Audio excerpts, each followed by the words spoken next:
Of course, if I may, may very last question. Naiintindihan po natin na medyo mabigat, no, ang supplemental affidavit na binitiwan ni Mr. Madriaga. Meron po bang nagpilit sa iyo o nagbigay ng kung anumang mga promise or pabor before mo ito sinumpaan o isunulat, Mr. Madriaga? Wala po, Madam Chair. Hindi ka po ba napilitan na gawin ang anong komento affidavit na iyong sinabmit? Hindi po ako napilitan, Madam Chair.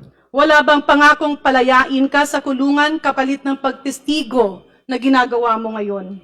Hindi po ako humihingi ng anumang kapalit sa paggawa ko ng salaysay ko.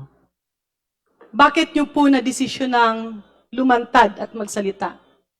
Una po, kailangan din pong malaman na ng mga tao yung kalokohan po ni Atty. Roque na pinoproteksyonan ni BP Sara eh. Yung land grabbing po na yun, maliit na portion lang po yun ang ginagawa nila. Naniniwala po ako sa buong Luzon na marami po, Zambales, Pangasinan, La Union, Cagayan. Kailangan ko na po magsalita para dun sa mga magsasaka. Hindi lang po yung magsasaka ng Maribeles o Bataan, pati po sa iba.